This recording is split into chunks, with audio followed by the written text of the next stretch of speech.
안녕하세요. 복수심에 활활 타올라 이젠 악과 깡만 남은 40대 초반의 여자입니다. 결혼할 때 제일 피해야 할 놈 중에 하나가 내 가족, 네 가족 구분도 못하는 등신 같은 효자라고 했던가요? 저도 효심으로 따지면 어디 가도 뒤지지 않는 사람이라 생각했는데요.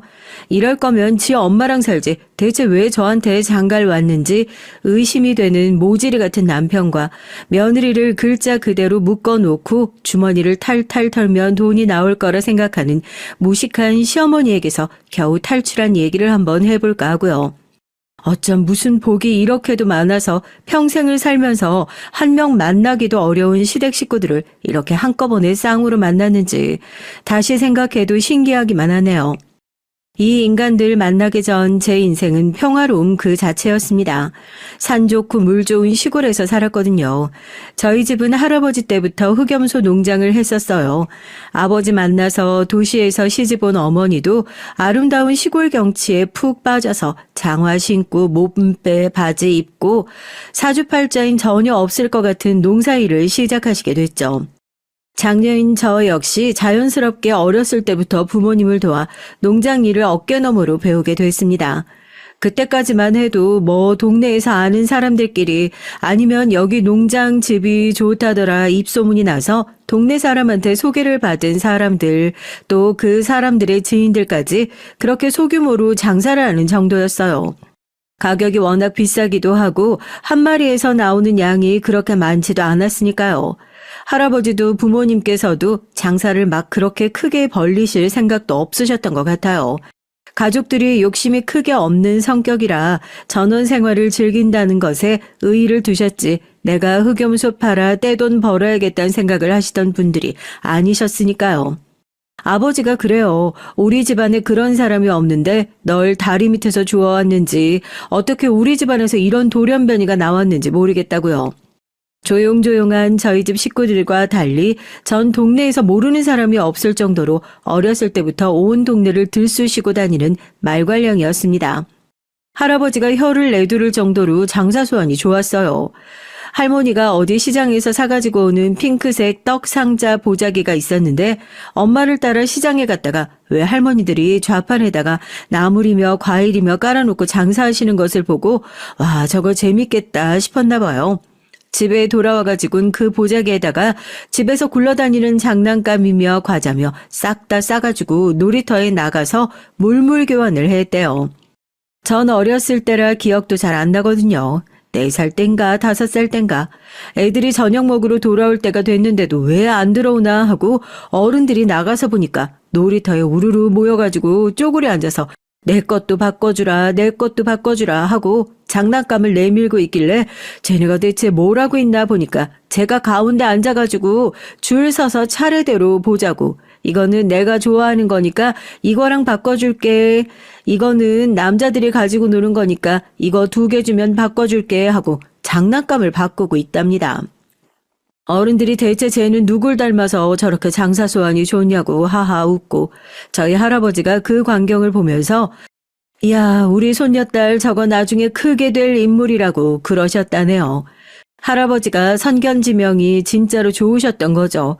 그렇게 어렸을 때부터 일찌감치 장사의 맛을 알아버린 제가 남들 대학 졸업하고 다 회사 들어갈 때 본격적으로 다시 부모님 농장으로 내려와 본격적으로 사업을 시작하게 됐거든요.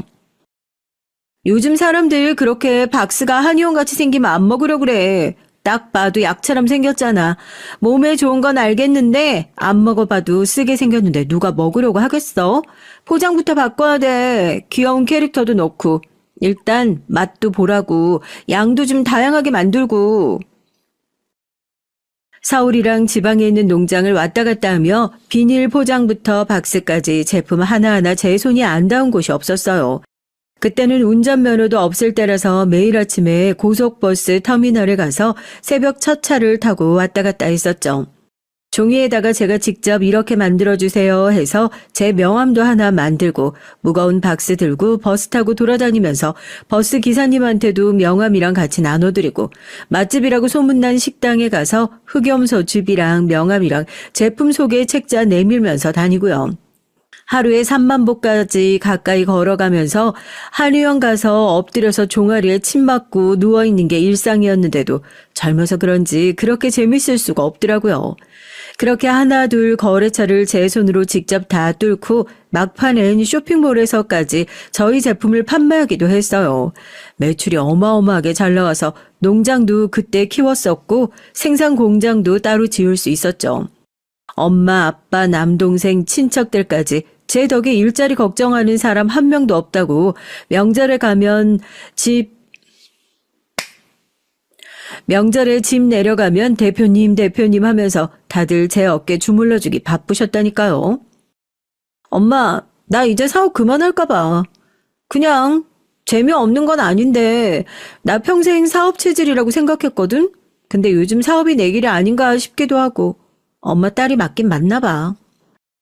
사업이 한창 잘 나가고 있을 때 뭐 사업 확장을 한 해 만에 그런 얘기가 나오고 있던 시기에 돌연 저는 가족들에게 은퇴 선언을 하게 됐습니다.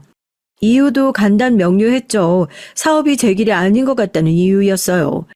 어느 순간부터 재밌게 하는 게 아니라 내가 책임져야 할 사람들이 많으니 의무감 때문에 꾸역꾸역 일을 하고 있다는 생각이 드니까 옛날처럼 즐거운 마음으로 일을 할 수가 없더라고요. 오히려 일을 하면 이것저것 기획을 하고 아이디어를 구상하는 것이 즐거워서 회사를 다니면서 이쪽 일을 해봐야겠다 싶어서요. 잘 키워놓은 사업은 그대로 부모님과 남동생이 이어서 계속 진행을 하게 됐죠. 평범한 농장을 잘 나가는 사업체로 성장시켜 놓은 사람인데 회사 들어가는 게 뭐 어려웠겠어요. 대표하던 사람이 평사원 하는 건데요. 경험 살려서 30대 중반에 그렇게 늦가기 신입사원이 됐습니다.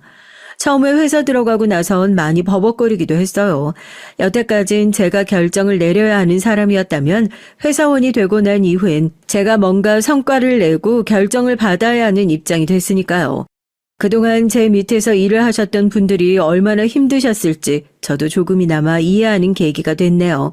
실수도 많고 배움도 많던 그 시기에 남편을 만나게 됐습니다.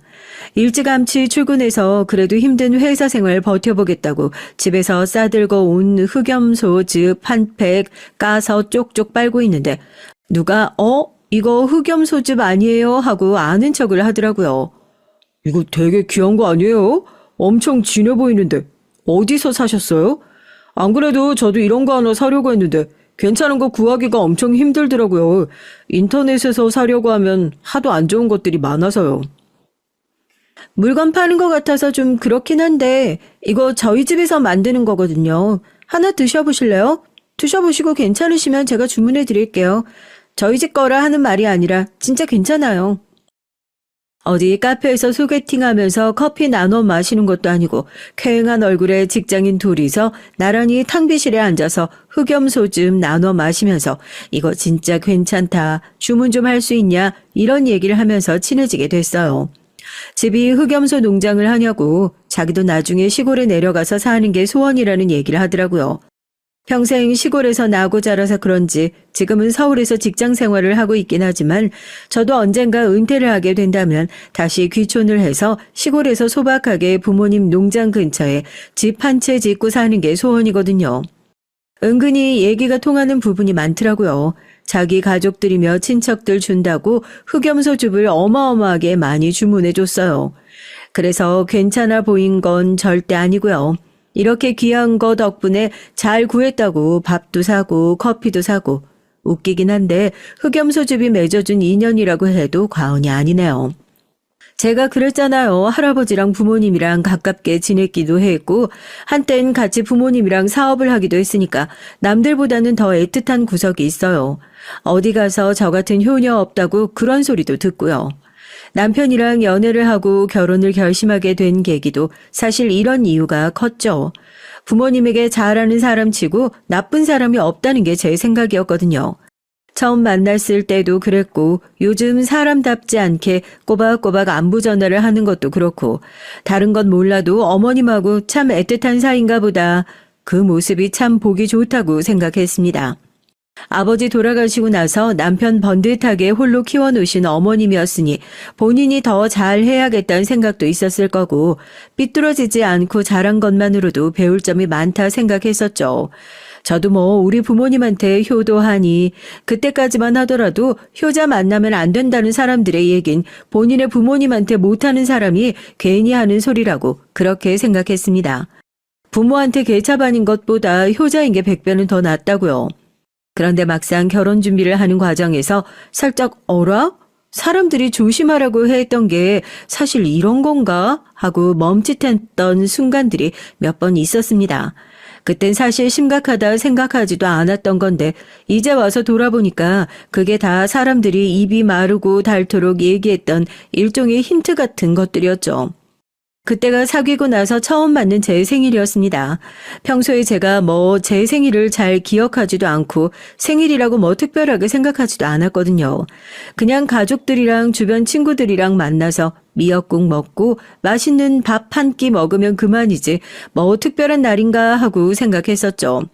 아침부터 보온 도시락에 자기가 직접 만들었다고 미역국 싸가지고 오고 퇴근하고 차에 타니까 남편이 꽃다발에 케이크까지 준비해서 건네는데 한 번도 특별하다 생각했던 적 없던 생일이 그날만큼은 특별하게 느껴지는 순간이었습니다.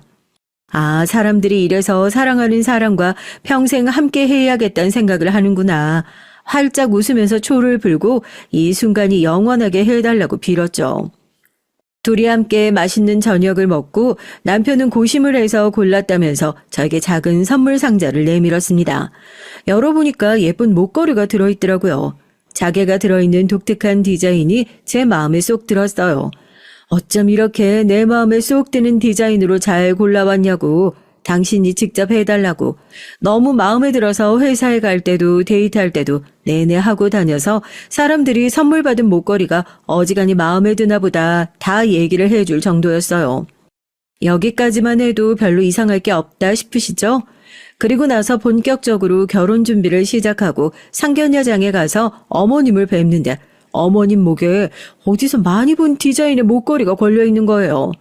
상견례장에도 제가 그 목걸이를 하고 갔거든요. 제가 하고 한눈에 바로 알아봤죠. 상견례장에선 뭐 특별한 거 없었어요. 그냥 형식적인 얘기하고 저희가 알아본 날짜 얘기하고요. 돌아오는 길에 남편한테 물어봤죠. 그 목걸이 어머님도 있었던 거냐고요. 아, 그때 당신 생일 선물로 목걸이 살 때 엄마랑 같이 갔었거든. 엄마가 예쁘다고 하나 사달라고 그러시길래 사드렸지. 우리 엄마도 되게 잘 어울리시지 않아? 아무리 그래도 그렇지. 차라리 어머님은 다른 디자인을 사주지. 왜? 고부간에 같은 목걸이 하고 다니면 사이도 좋아 보이고 좋잖아. 둘 다 잘 어울리는데? 괜히 심술이 나는 건 아닌데 굳이 거기서 나랑 같은 디자인을 하겠다고 하실 필요가 있나. 다음엔 그냥 다른 디자인으로 골라드려라 얘기만 하고 말았습니다. 찝찝한 데는 다 이유가 있어요. 어머님의 간섭은 그게 전부가 아니었거든요. 주말에 드레스 피팅을 앞두고 있는데 남편에게서 연락이 왔습니다. 자기는 영 보는 눈이 없어서 그러는데 엄마랑 셋이서 같이 가는 거 어떠냐면서요. 저희 엄마랑 같이 가도 불편한데 시어머니랑 같이 드레스 피팅 가는 며느리가 세상에 어디 있다고요. 혹시 옆에 어머님도 같이 있냐 하니까 같이 있답니다. 잠깐 나가서 다시 전화를 걸어라 했죠. 나 어머님이랑은 같이 못 간다고 미리 말도 없이 이게 무슨 경우냐고 딱 잘라서 얘기하니까 엄마가 서운해할 거라고 걱정을 하더라고요. 사촌 누나 결혼식 할 때도 엄마가 드레스 골라줬어. 친척 어른들도 드레스 다 잘 골랐다고 예쁘다고. 우리 엄마 안목 진짜 괜찮아. 남자가 보는 눈이랑 여자가 보는 눈이랑 다르다고. 그때 당신도 얘기했었잖아. 당신 그때 생일 선물로 받은 목걸이도 마음에 든다고. 그것도 우리 엄마가 골랐었던 거야. 사람 세워놓고 불편하게 하는 사람 아닌데 왜 그래? 그게 그거랑 다르지. 하여튼 난 절대 못 가. 이럴 거면 다른 날로 바꾸든지 해. 정말 띠용할 일이죠. 시어머니 옆에서 뻔히 듣고 있는데 제가 못 간다고 하면 또 옆에서 듣고 있으면서 절 뭐라고 생각하시겠어요. 남편이 어떻게 얘기를 전하긴 전한 모양입니다. 결국에 남편과 둘이서만 드레스 피팅을 가게 됐죠. 그게 내심 서운하셨던 모양인지 나중에 만나서 한 소리 하시긴 하더라고요. 자기가 드레스 골라줬던 사람들이 다 결혼을 잘했었다고. 제가 나중에 골라놓은 드레스 보고 네 체형이랑 별로 안 어울리는 드레스를 고른 것 같다고요. 내가 골라줬으면 더 예쁜 드레스를 골랐을 텐데 하고요. 어머님, 제가 입는 드레스인데 제 마음에만 들면 됐죠. 그때도 그냥 그렇게 넘어갔습니다. 그땐 그게 모종의 신호라는 걸 눈치채지 못했어요. 그저 내 남편이 남들보다 좀 눈치가 없는 타입이구나 했죠. 남편도 열심히 해명을 했고요. 어머님이 결혼하실 땐 형편이 어려우셔서 마음에 드는 드레스를 못 입어보셔가지고 그게 좀 한이 맺히신 것 같다. 주변에 결혼하는 사람들이 있으면 최대한 예쁘고 화려한 드레스를 골라주고 싶으셔서 더 그러시는 것 같다. 자기도 나중에 생각해보니까 당신 입장에서 그게 시어머니가 맘대로 드레스 고르고 입히려고 했던 것 같아서 기분 나빴을 수도 있을 것 같다 하고요. 또 중간에서 말을 그렇게 예쁘게 옮기니까 또 시어머니 딴엔 좋은 의도로 나름 신경을 써주신 건데 내가 너무 시어머니라고 해서 나쁜 시선으로만 바라본 건가 하고 되려 반성하게 되더라고요. 아직 결혼도 하기 전인데 이런 쓸데없는 것으로 굳이 시어머니랑 사서 기싸움을 하지 말자 하고 좋게 넘어갔어요. 그렇게 결혼을 하게 됐습니다. 저 결혼하면서 나름대로 되게 똑똑하고 야무진 결혼 생활을 했다 생각했어요. 불필요한 예단 예물 같은 것들도 전부 생략하고 결혼식에 들어가는 비용도 나중에 시댁에서 더 했네, 친정에서 더 했네 말 나오고 빈정상할 일 없도록 남편도 저도 나이 먹을 대로 먹었으니 부모님한테 손 벌리는 일 없이 각자 딱 반반씩 축의금도 우리는 부모님 두 분이고 어머님은 혼자 계신다고 사람 수대로 나누고 그런 거 없이 양가 딱 공평하게 반반씩 나누고 대신에 나한테 따로 들어온 축의금은 신혼여행 때 쓰거나 우리 필요한 혼수 살 때 보태 쓰자. 이것보다 더 공평한 결혼식이 어디 있겠어요. 그렇게 하고 나면 결혼식 끝나고 나서 쓸데없는 소리 안 나올 거라 생각했습니다. 그런데 그렇게 무 썰듯이 칼같이 반반으로 한 결혼에도 꼬투리 잡으려면 잡히더라고요. 신혼여행 다녀와서 선물도 똑같이 친정 아버지 어머니 선물 두 분 다 해야 하니까 시어머니 선물은 돈 더 써서 비싼 선물 사가지고 들고 갔죠. 저희 신혼여행 유럽으로 다녀왔거든요. 엄청 비싼 건 아니지만 작은 핸드백에 명품 화장품, 차 한잔 하실 때 같이 드시라고 과자까지 해서 바리바리 싸들고 갔어요. 오히려 친정이 들고 갔던 것보다 훨씬 더 많은 양이었죠. 그런데 어머님 표정이 영 시큰둥하시더라고요. 친정 갔을 때 저희 아버지가 내가 살다 보니까 사위한테 술 선물 받은 날도 다 온다면서 신혼여행 다녀오느라고 고생 많았다고 너네 신혼이라 돈 들어가는 데도 많을 테니까 나중에 보태 쓰라면서 남편한테 따로 봉투까지 챙겨주셨는데 거기까진 바라지도 않았지만 잘 다녀왔냐고 고생 많았다고 따뜻한 말 한마디라도 해주셨으면 하고 기대했었거든요. 그런데 퉁명스러운 목소리로 대뜸 친정에 뭐 했냐 물으시더라고요. 친정엔 그냥 간단하게 술이랑 이거 화장품 똑같은 거 하나 했다 그랬죠. 선물이 뭐 마음에 안 드시냐고 나름대로 신경 썼는데 어머님 취향 말씀해 주시면 다음에 선물 고를 때 조금 더 신경 써가지고 맞춰서 사오겠다 웃으며 얘기를 했죠. 넌 친정에 돈도 많으면서 보면 은근히 돈을 아끼는 것 같더라. 부자 되겠어. 다른 집 며느리들은 시집 올 때 감사하다고 명품백도 해가지고 오고 그런다는데 꼭 이렇게 돈 아끼는 애들이 보면 친정에다가 따로 뭐 챙겨주고 그러더라. 이 조그만 걸 어디다 들고 다니라고. 가방 브랜드가 마음에 안 드셨던 모양입니다. 포장지를 뜯지도 않으시고 제 앞으로 쓱 미시더니 이런 걸 어디다 들고 다니라는 거면서 시어머니 창피 줄 일 있냐고 그러시더라고요. 얼굴이 화끈거리더라고요. 제가 어머님을 까내리려고 하는 말이 아니라요. 어머님이 평소에 명품백을 들고 다니시는 분이라면 또 모르겠어요. 평소에 들고 다니시는 브랜드를 보고 똑같은 브랜드로 사온 거거든요. 솔직히 그 얘기를 들으면 언제부터 명품백 들고 다니셨다고 하는 생각이 울컥 들더라고요. 며느리 봤다고 안 들던 명품백이 들고 싶으신 건가? 그 생각도 들고요. 친정에 돈 많은 거랑 며느리 돈으로 명품백 들고 다니는 거랑 무슨 상관인 건가? 저 결혼할 때 시댁에서 딱히 받은 돈 하나 없어요. 서로 안 주고 안 받기로 뻔히 약속했으면서 이제 와서 이게 무슨 딴소리인가 싶고요. 남편도 자기 엄마가 그런 반응으로 나올 줄 몰랐었던 거지. 신경 써서 골라온 거 가지고 온 건데 왜 그러냐면서 명품백은 자기가 나중에 사드리겠다고 달래더라고요. 그러자 저희 시어머니 갑자기 거기서 입술을 꾹 다물더니 눈물을 뚝뚝 흘리시는 겁니다.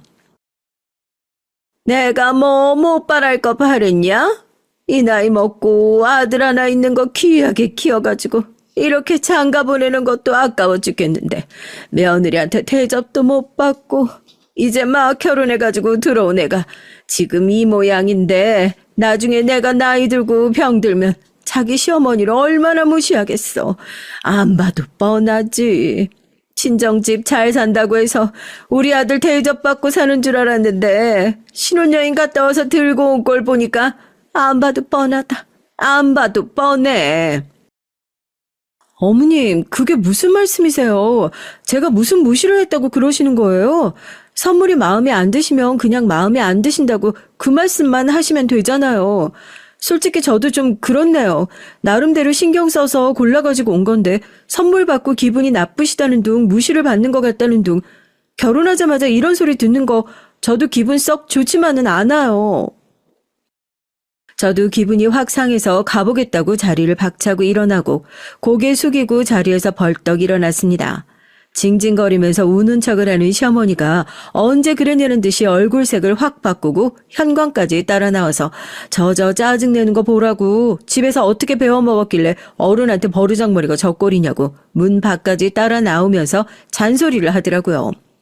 옆에서 자기가 잘 얘기하겠다고 엄마도 진정하고 들어가서 쉬라고 끝까지 자기 엄마 편만 드는 남편이 더 열받았죠. 지금 장난해? 내가 잘못한 거야? 당신도 봤잖아. 나 솔직히 너무 기분 나빠. 선물 사가지고 이렇게 욕먹는 법이 어디 있어. 당신 우리 집에서 받았던 대접 생각하면 이거 완전 찬밥 신세 아니냐고. 어머님 원래 저러셔? 당신은 왜 거기서 어머님 편을 들어? 당신도 잘한 거 없어. 거기서 왜 어머니랑 똑같이 맞서서 싸우고 들길. 어른이 그렇게 뭐라고 하면 그냥 네 알겠습니다. 잘못했습니다. 그렇게 말하면 끝나고 말걸. 거기서 똑같이 맞받아치고 있으니까 일이 이렇게 커지는 거 아니야. 한 번 보고 말 사이도 아닌데 어머님한테 말을 꼭 그런 식으로 해야겠어? 나도 오늘 솔직히 당신한테 좀 실망이다. 일단 좀 진정하고 내일 아침에 전화해서 어머니께 사과드려. 그게 맞는 것 같아. 선물도 사가, 욕도 먹어. 이젠 사과까지 하랍니다. 친정에선 사위가 온다고 상다리가 부러져라 음식 차려서 융숭하게 대접을 하고 남편은 손 하나 까딱 안 하고 얻어먹다가만 왔는데 시댁에서는 욕 얻어먹느라고 배가 터질 지경이었죠. 그래도 남편 말대로 제가 어머니에게 따박따박 말대꾸를 했던 것도 사실이었고 결혼 초부터 그것도 신혼여행을 갔다 온 직후부터 시어머니와 그렇게 피 터져라 싸워서 좋을 게 뭐가 있겠냐 싶어 정말 울며 겨자 먹기로 다음날 아침 전화를 해서 시어머니에게 진짜 입이 떨어지지 않는데 죄송하다 먼저 사과를 드렸어요.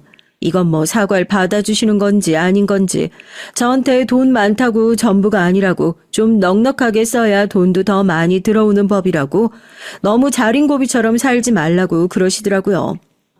끝까지 그러시는구나 하고 한숨 푹 쉬면서 전화를 끊었습니다. 그때부터 어머니와 보이지 않는 전쟁이 시작됐던 것 같아요. 아니요. 2대1의 싸움이었죠.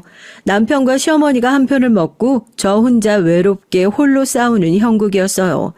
애초에 남편은 자기 마누라가 아니라 시어머니 말씀대로 나중에 본인 늙고 힘 없어지면 순종적으로 잘 모실 수 있는 며느리감을 고르기 위해 결혼을 한 게 아닐까 싶을 정도로 툭하면 시어머니와 함께 저를 갈고댔습니다.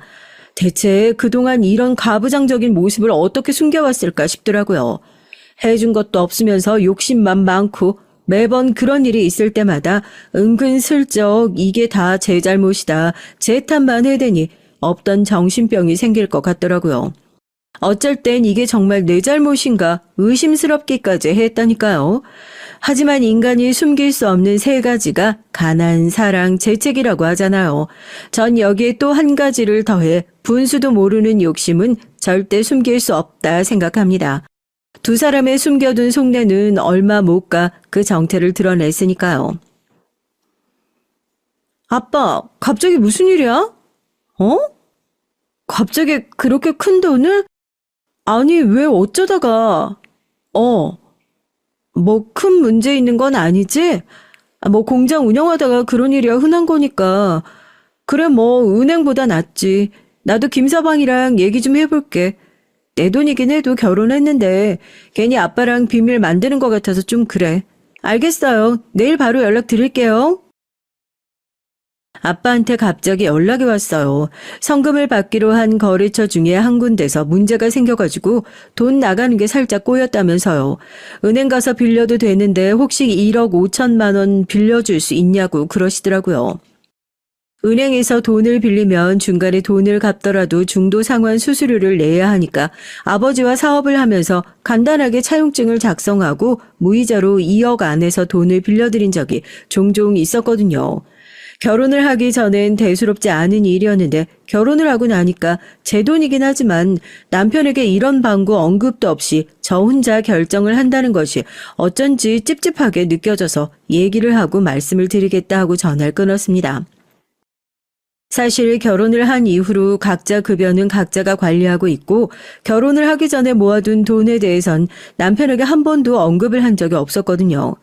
남편은 결혼하면서 저에게 통장까지 다 내보였는데 저 혼자만 괜히 비밀을 만들고 가지고 있는 것 같아서 찝찝하기도 해서 이참에 다 얘기를 해야겠다 싶기도 했고요. 그렇게 퇴근한 남편을 식탁에 앉혀놓고 얘기를 꺼냈습니다. 아빠 사업하고 있는 게 살짝 문제가 생겨가지고 내가 돈을 좀 빌려드려야 할 것 같아. 예전에 나도 아빠랑 같이 일을 했었다고 했잖아. 그때 모아둔 돈이 좀 있는데 그 돈에서 빌려드리려고 하거든.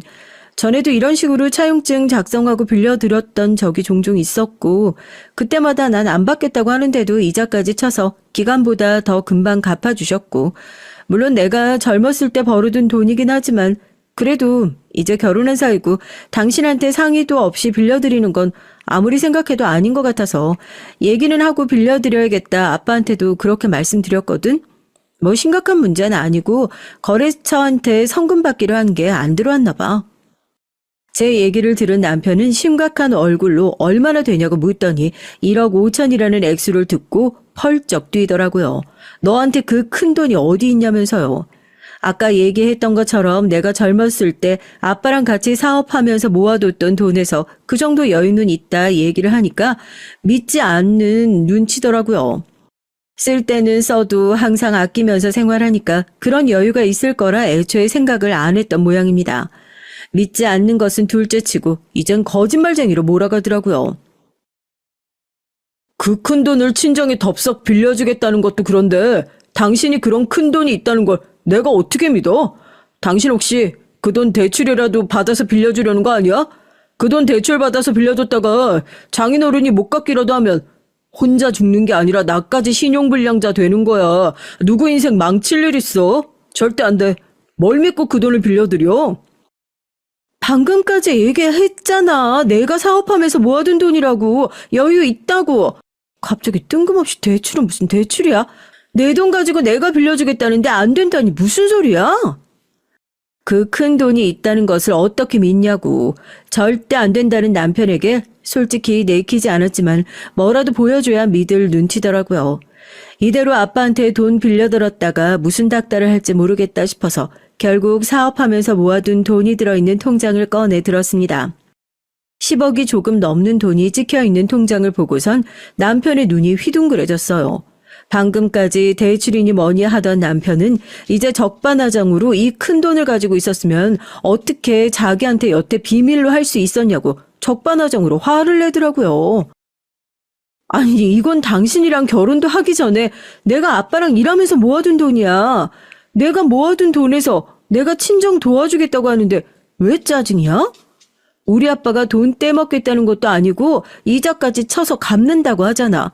내가 당신이랑 결혼하면서 돈 내야 할 때 안 낸 적 있어? 통장을 들여다보고 있던 남편의 손에서 통장을 확 낚아채니까 언제 그랬냐는 듯이 꼬리를 또 확 내리더라고요. 당신이 젊었을 때 일 열심히 한 것은 알고 있었지만 이렇게 큰 돈 모아둔 줄은 몰랐다고. 장인어른 편하게 빌려주랍니다. 한술 더 떠서 자기가 여유가 있었으면 그 돈 자기가 장인어른 빌려주었을 텐데 여유가 없어서 못 빌려줘서 안타깝다나요?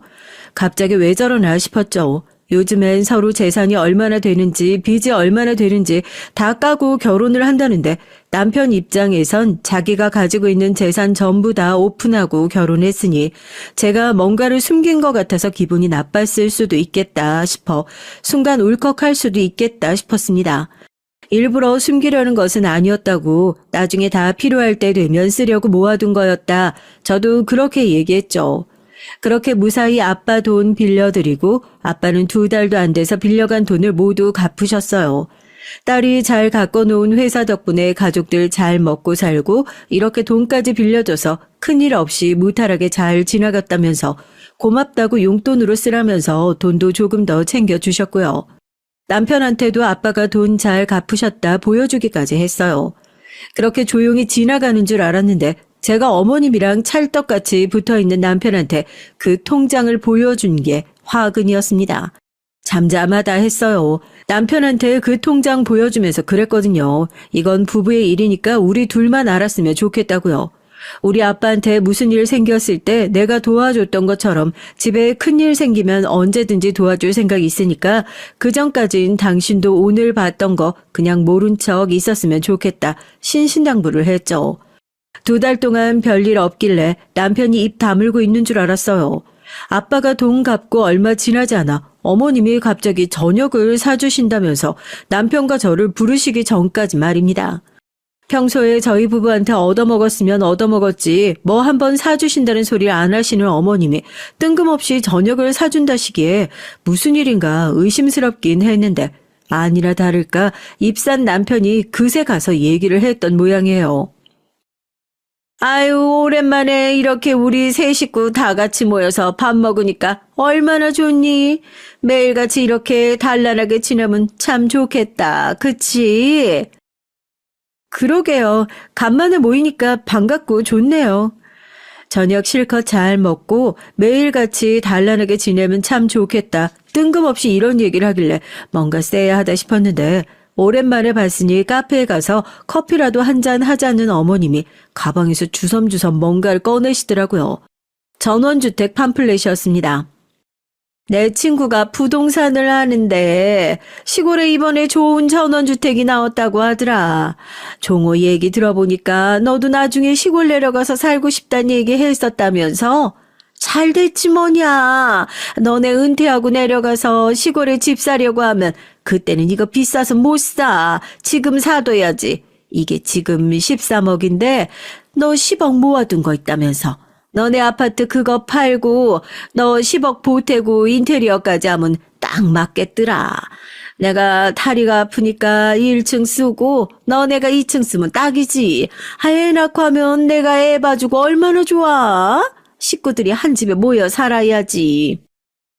그래, 딱이네. 엄마도 모실 수 있고 당신도 시골 내려가고 싶다고 했었잖아. 나 벌써 계약금도 다 내놨어. 뭐? 당신이 무슨 돈이 있어서 계약금을 내? 나한테는 한마디 상의도 없이 그런 짓을 했다고? 당신 미쳤어? 그 돈을 제가 왜 보태요? 저 그 돈 보탤 생각도 없고 합가할 생각도 없어요. 당신 내가 그 얘기 하지 말라고. 이미 두 사람은 저 없는 사이에 짝짝꿍 다 해놓은 모양입니다. 남편은 아예 아파트 뺄 생각으로 담보대출까지 받아서 계약금까지 걸어놓은 상태였고요. 어차피 아파트 팔고 당신이 돈 보태면 그 돈이 날아가는 것도 아니지 않냐 얘기를 하는데 차라리 그냥 여기서 혀라도 깨물까 진지하게 고민을 했습니다. 왜 저 미친 사람들을 진작에 알아보지 못했을까 하고요. 예, 가족 사이에 비밀이 어딨다고. 넌 네 친정 도와줄 땐 그 돈이 나오고 같이 살자면 그 돈이 없어지니? 집에 일 생기면 도와줄 생각 있다면서. 아유 참말 말고 이번에 집 사는데 그 돈 보태라. 밥 잘 먹어놓고 이게 뭔 헛소린가 싶더라고요. 떡 줄 사람은 생각도 안 하는데 김칫국부터 마신다고 자기들끼리 신나서 떠들어대는데 이게 지금 제정신들인가 싶었죠. 어머님을 모실 생각도 애초에 집을 합쳐서 같이 살 생각도 없고 귀촌을 하겠다는 것도 회사를 다니다가 은퇴 후에나 천천히 계획해 보겠다는 얘기였지 이렇게 얼렁뚱땅 시어머니랑 한 지붕 아래 살겠다는 얘기가 아닌데요. 저한테 무슨 10억을 맡겨놨다는 듯이 그 돈 보태라고 하고 손 내미는 이 거지 같은 인간들이 머릿속에는 뇌 대신에 무슨 똥이라도 들어있는 건지 기가 차서 말이 안 나오더라고요. 그 돈 죽어도 못 드려요. 무슨 말도 안 되는 소리를. 당신 진짜 미쳤어? 저 어머님이랑 평생 같이 살 생각도 없고 집 사는데 1원 한 푼 보탤 생각 없으니까 뭐해? 이거 안 나? 나 그 집 사는데 돈 못 보탠다. 그게 무슨 말도 안 되는 억지냐. 이 미친 사람들 피해서 얼른 자리를 떠야겠다. 얼른 가방을 챙겨서 일어나려는데 시어머니와 남편이 막무가내로 저를 끌고 가서 뒷자리에 절 구겨 넣었습니다. 지금 이게 뭐 하는 짓이냐고 발버둥을 치는데 노인네가 어디서 그런 괴력이 나오는지 제 뺨을 냅다 올려붙이고 제 팔을 뒤로 꺾어 붙들더라고요. 조금만 움직여도 팔이 부러질 것 같아서 꼼짝도 할 수가 없었어요. 그렇게 차를 타고 달려간 곳은 다름 아닌 시댁이었습니다. 제가 소리라도 지를까 싶었는지 입을 틀어막고 시댁으로 들어가더니 핸드폰이며 가방이며 죄다 뺏어버리고 냅다 저를 안방에 밀어놓고 문을 쾅 하고 닫아버리더라고요. 지금 이게 뭐 하는 짓이냐고, 당신들 미친 거 아니냐고 당장 이 문 열라고 소리를 지르면서 문을 두드리는데 밖에서 문을 걸어 잠근 건지 아무리 두드려도 문은 열리지 않았어요. 고얀 것, 네 시어머니가 이렇게 낡은 집에 살고 있는데 불쌍하다는 생각도 안 들어? 이년이 개념이 없나? 이혼하고 싶어? 그 안에서 반성 좀 해. 너 잔금 다 치르고 이사 가겠다는 소리 나올 때까지 물 한 모금도 안 주고 밥도 못 먹고 화장실도 안 보내줄 테니까 그런 줄 알아. 알겠어? 진짜 미친 사람들이라는 걸 알고 있었지만 그 돈 안 내놓는다고 설마 시댁에 감금까지 할 거라곤 정말 상상도 하지 못했습니다. 안에서 화도 내보고 문을 발로 차기도 해보고 빌기도 해보고 별짓을 다 해봤지만 꼼짝도 하지 않더라고요. 그렇게 몇 시간이 지났는지 몰라요. 시간이 지나가는 것도 모르겠더라고요. 소리를 얼마나 질렀는지 이젠 살려달라는 소리를 해도 목에서 쉰소리만 나올 뿐 더 이상 목소리도 나오지 않았습니다. 이대로 있다간 딱 죽겠다는 생각이 들 때쯤 밖에서 저거 어디 안 나가게 잘 지켜보라는 얘기가 들리고 남편이 밖으로 나가는 소리가 들렸어요. 남편만 없어도 어머님 1명 정도는 따돌릴 수 있겠다는 생각이 들더라고요. 한참을 기다렸다가 차가 나가는 소리가 들리고 나서 방 안에 있는 의자를 집어 들었습니다. 어떻게든지 여기만 나가면 된다는 생각으로 손이 다 까지든 말든 신경도 안 쓰고 미친 듯이 문고리를 내리쳤어요. 야, 너 지금 뭐해? 미쳤어. 전화. 내 전화 어딨어? 낡은 집이라 그런지 의자로 몇 번 문고리를 내려치니까 문고리가 흔들흔들거리기 시작했습니다. 조금만 더 하면서 진짜 미친 듯이 의자로 퍽퍽 고리를 내려치고 대구르로 문고리가 바닥으로 힘없이 구르자마자 문이 열리고 깜짝 놀란 시어머니가 저를 쳐다보더라고요. 어떻게든지 저를 밀어 넣으려는 시어머니를 향해 의자를 번쩍 들어보이자 몸을 웅크리더라고요. 그런 시어머니 뒤로 의자를 확 집어던지고 신발을 아무거나 주워 신고 미친 듯이 집 밖으로 뛰쳐나갔습니다. 다리가 후들후들 떨려서 달리면서 몇 번이나 넘어졌는지 다리가 엉망진창이 됐는데도 무작정 뛰었어요. 편의점이 보이자마자 들어가서 놀란 알바생한테 경찰 좀 불러달라고 얘기를 했죠. 편의점이야 워낙 사고들이 많으니까 버튼만 눌러도 신고를 할 수 있도록 잘 되어 있었잖아요. 그게 퍼뜩 생각이 나더라고요. 놀란 알바생이 바로 경찰에 신고를 해줬고 신고를 받은 경찰이 5분도 안 돼서 출동을 나왔습니다. 경찰서에 가서 시댁에서 있었던 일을 몽땅 진술했죠. 카페에서 끌려갔던 것부터 CCTV에 다 남아있을 거니까 지금 바로 가서 확인을 해달라고요. 그 집에 가면 제 핸드폰이며 뭐며 다 남아있을 거라고 얼른 가서 확인해달라고. 진짜 웃긴 게 제가 바로 가서 경찰에 신고할 것을 알았나 봐요. 핸드폰 위치 추적을 해보니까 멍청한 두 인간이 제 핸드폰을 없애면 뭐 해결이라도 될 줄 알았던 건지 그거 버릴 생각으로 어디 근처 저수지에 가 있다가 잡혔다고 하더라고요. 제 연락을 받은 부모님도 시골에서 다급하게 올라오셨고 10억에 눈이 먼 두 모자도 붙들려서 경찰서로 질질 끌려오게 됐습니다. 사부인, 제 말 좀 들어보세요. 제가 다 해명을 할게요. 얘가 지금 몸이 많이 안 좋은 상태라서 나는 애 건강 생각해가지고 시골에 집 얻어서 요양 차원에서 이사를 가자. 그렇게 얘기를 한 겁니다. 아유, 절대 나쁜 의도로 그랬던 게 아니었어요. 얘 꼴을 보세요. 정상인 애가 이렇게 나사 빠진 애처럼 밤에 저렇게 뛰어다니고 하겠냐고요. 애가 완전히 정신이 나가가지고 우리 아들이 힘들어해서 어디 공기 좋고 물 좋은 데 가면 좀 나아질까 하고. 아주머니, 여기 경찰서예요. 지금 끝까지 거짓말 하실 겁니까? 납치, 감금, 폭행. 여기 CCTV에 증거 다 남아있어요.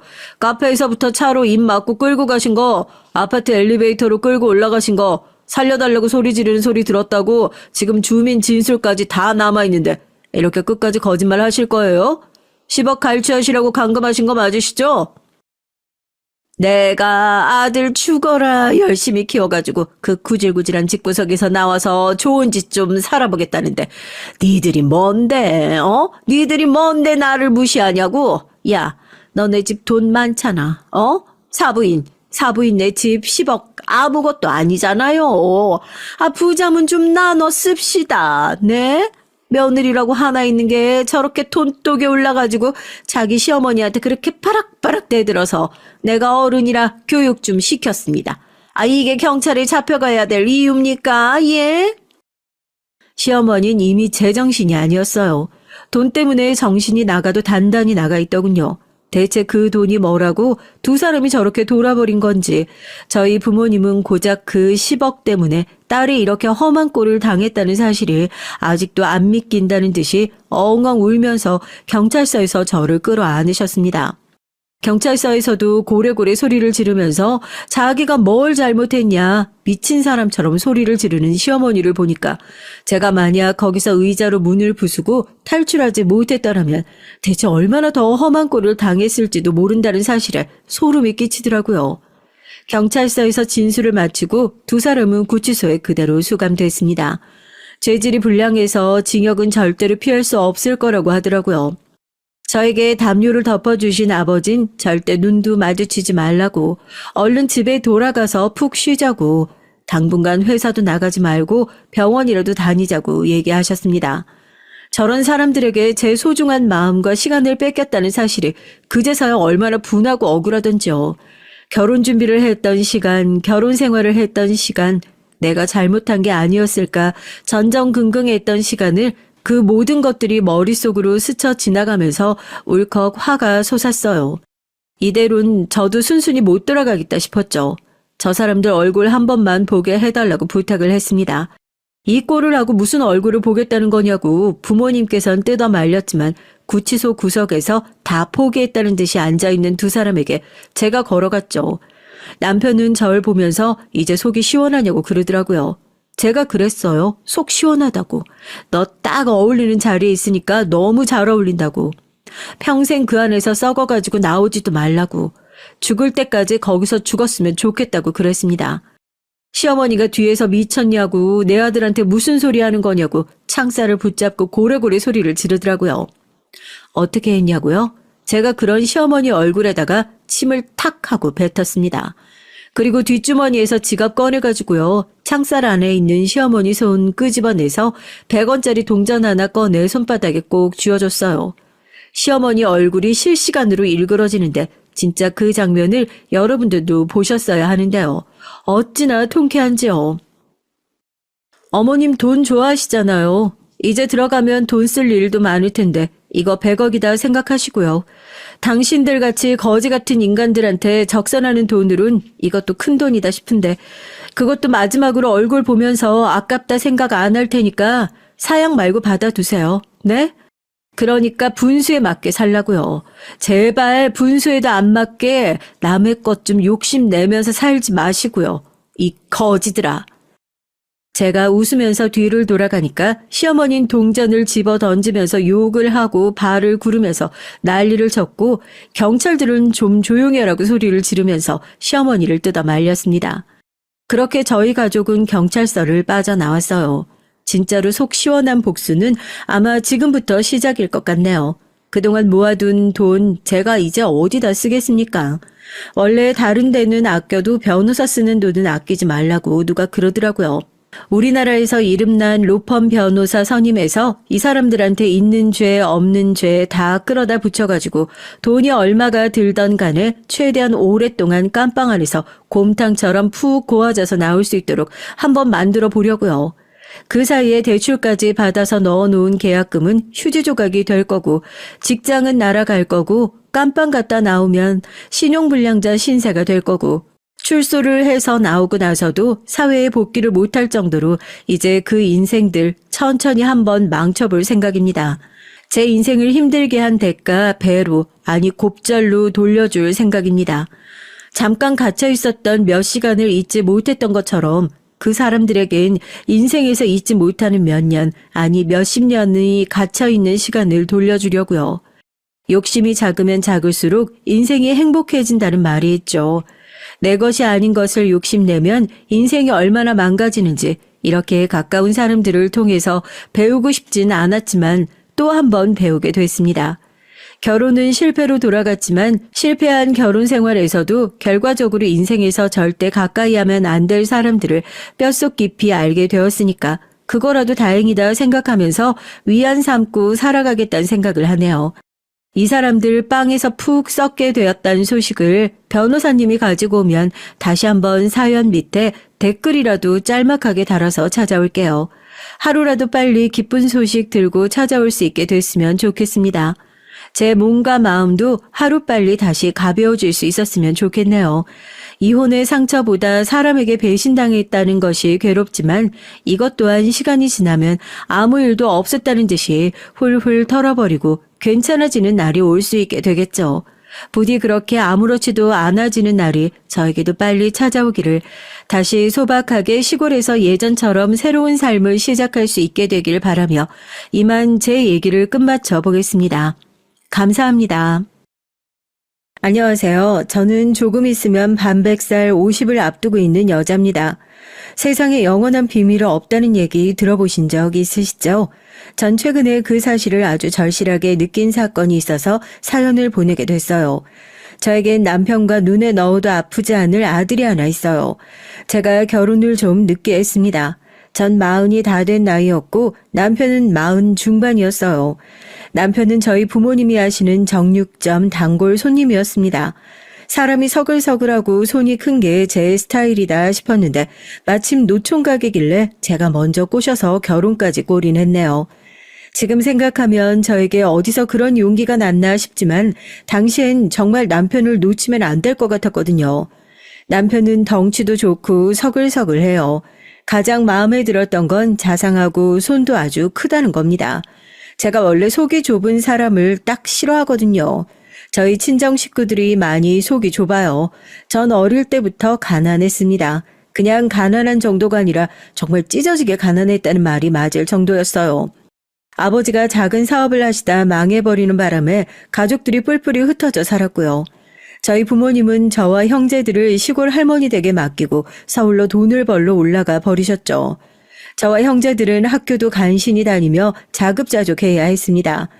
남들 얘기 들어보면 가족이 힘들수록 원래 똘똘 뭉쳐 서로 챙기고 도와주는 가족들도 있다는데 우리 집은 좀 달랐어요. 힘들수록 서로를 탓하는 건 물론이고 각자 이익만 챙기려고 했거든요. 저와 바로 위에 있는 언니는 고등학교를 졸업하자마자 공장에 취직해서 일을 했습니다. 전 상고를 나와서 자격증이 꽤 있어서 언니가 다니던 공장에 격리로 취직을 했고요.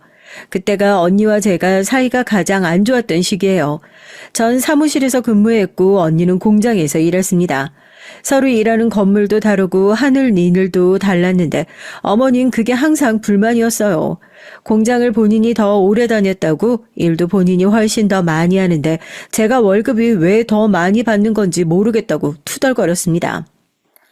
말이 격리지 하루 종일 커피나 타고 심부름만 하는 일인데 왜 나보다 월급을 더 많이 준대? 네가 사장한테 말 좀 해서 나도 좀 사무실에서 써달라고 말 좀 해봐. 나도 커피 잘 타고 심부름도 잘해. 내가 노는 것 같아도 하는 일이 얼마나 많은데 언니 컴퓨터 아예 쓸 줄도 모르잖아. 근데 어떻게 사무실에서 일을 해? 언니를 기분 상하게 할 생각은 아니었지만 제가 부탁한다고 사장이 들어줄 것도 아닌데 괜히 기대하게 하는 것보단 솔직하게 말하는 게 나을 것 같아 한 얘기였습니다. 근데 언니는 제 얘기에 지랄 발광을 하며 제 머리끄덩이를 잡았어요. 그깟 컴퓨터 좀 쓸 줄 안다고 잘난 척은?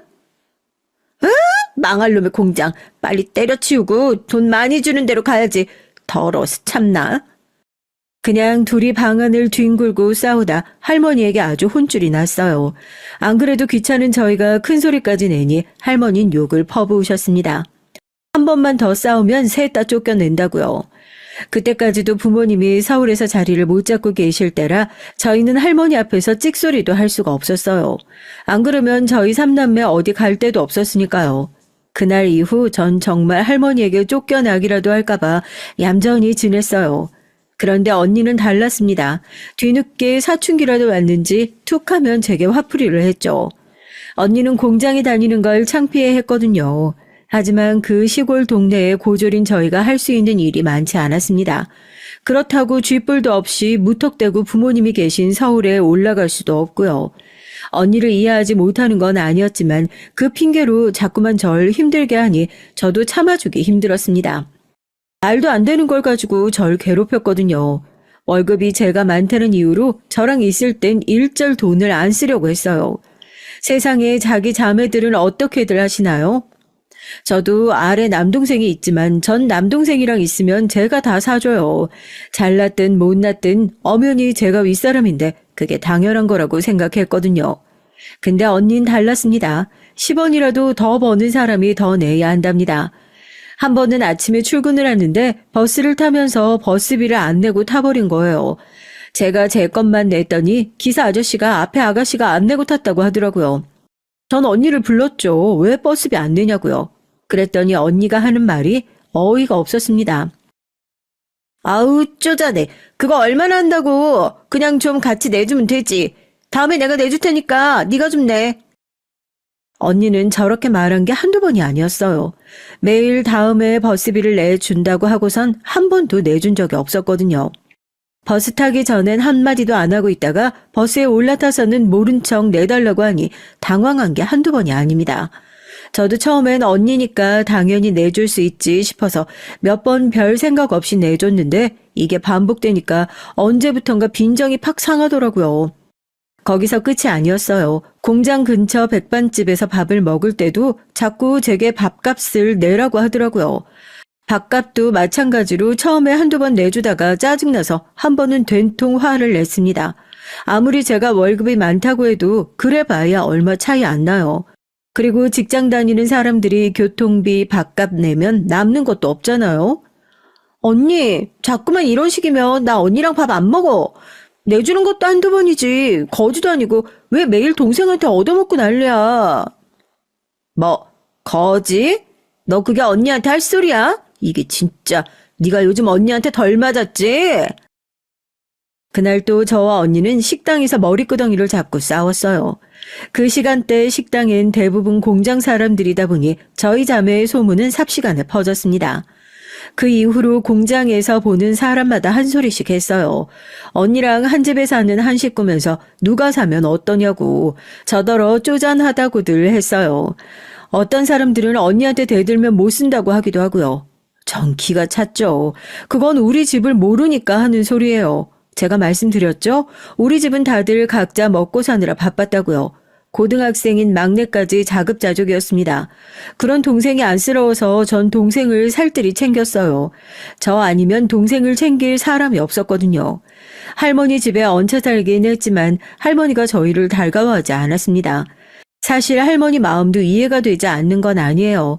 아버지가 사업한다고 할머니한테 돈 빌려가서 다 날려버리고 저희까지 맡겼으니 좋을 리가 없었죠. 그래서 그랬는지 저희를 무진장 구박하셨습니다. 저희 삼남매가 들어오고 나서 아무래도 할머니 살림이 어려우셨겠지만 치사하게 매일 먹는 거 가지고 뭐라고 하셨어요. 한참 성장기였으니 돌아서면 배가 고플 때였는데 할머니가 하도 눈치를 주시니까 전 배가 찰 때까지 먹어본 적이 없습니다. 매일 쌀독에서 쌀을 꺼낼 때마다 쌀이 쑥쑥 준다고 하시지를 않나. 간식만 조금 먹어도 간식을 그렇게 먹고 하루에 꼭 3끼를 먹어야 하냐고 하셨죠. 저와 언니가 공장에 다니면서 야근이라도 하고 오면 그렇게 좋아하셨어요. 저녁까지 먹고 들어온다고요. 그러다 보니 소심하고 얌전한 남동생은 배고파도 배고프다는 말을 못했나 봐요. 어느 날 보니까 애가 키만 쑥 크고 빼빼 말라 있더라고요. 전 그런 동생이 안쓰러워서 할머니에게 월급을 좀 속이고 돈을 빼돌렸습니다. 그 돈으로 할머니 눈을 피해 동생을 챙겼죠. 책도 사주고 먹을 것도 먹이고요.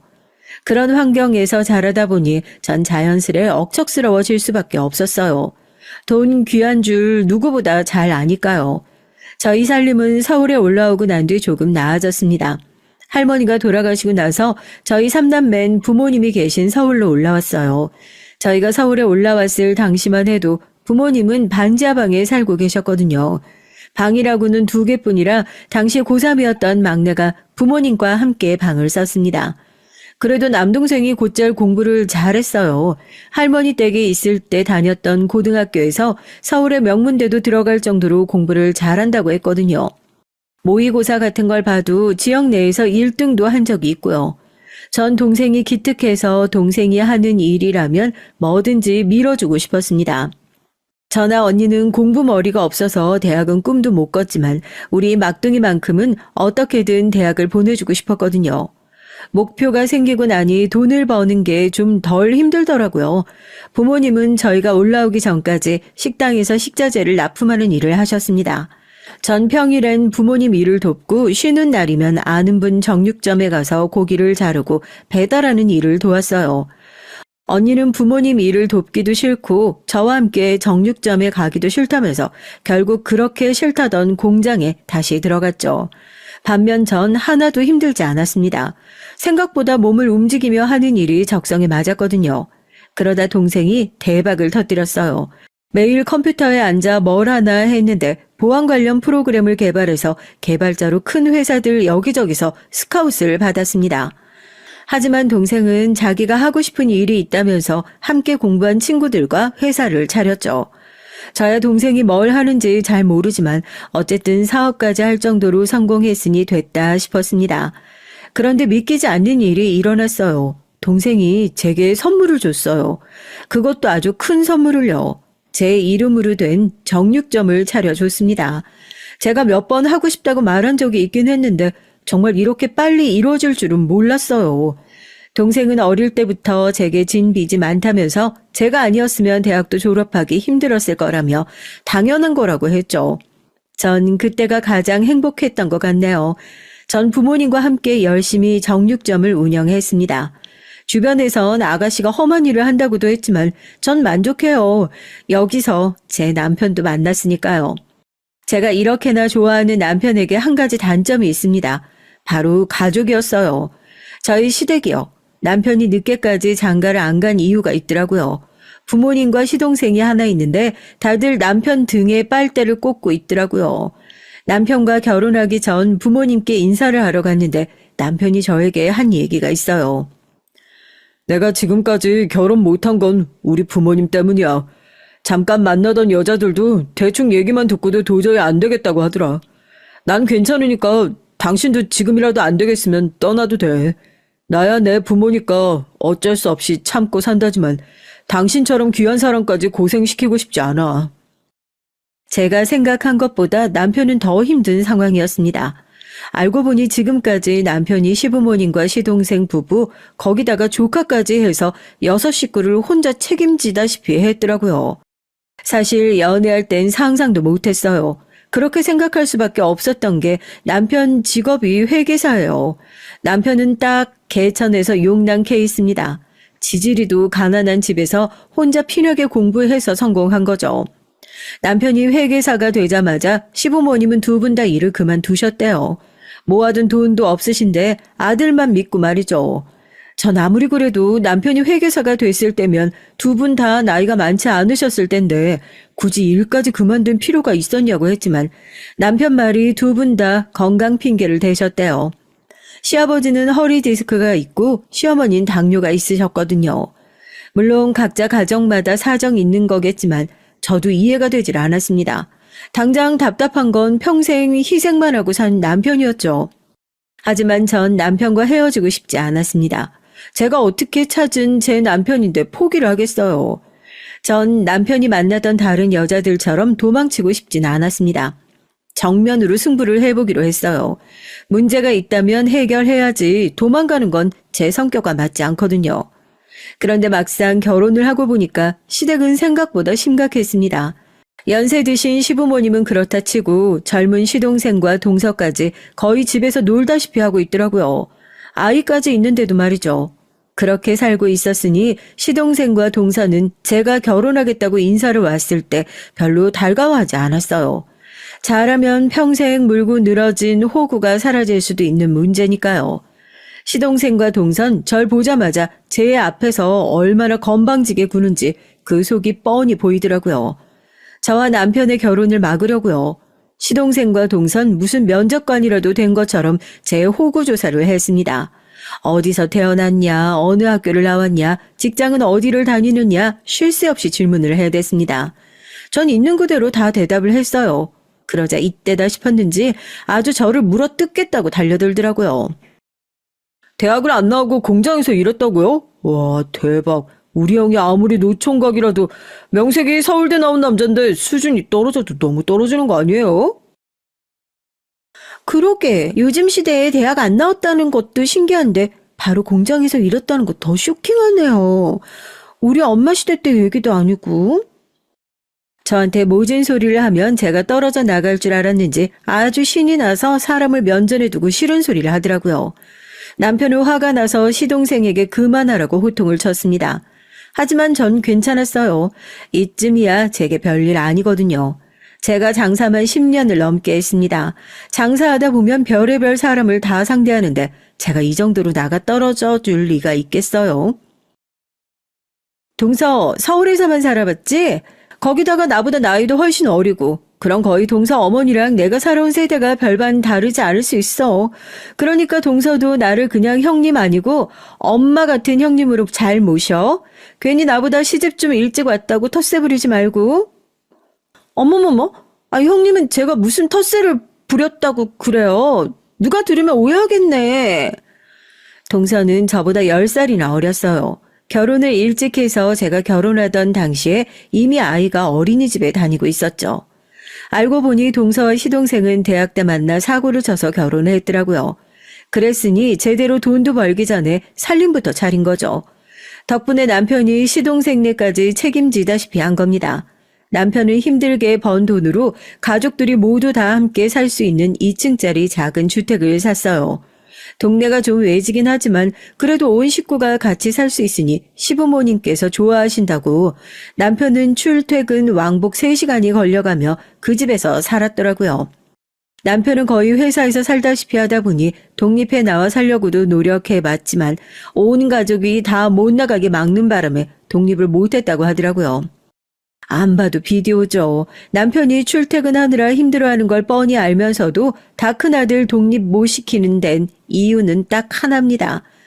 집안의 유일한 호구를 멀리 보낼 수 없었을 테니까요. 전 결혼 준비를 할 때 바로 알았어요. 저희 살 신혼집을 구하는데 무조건 시댁 가까이에 살아야 한다고 하더라고요. 저와 부모님이 운영하는 정육점도 시댁에서 멀지 않아요. 그래도 전 친정 부모님이 사시는 같은 아파트 단지 신혼집으로 구할 생각이었거든요.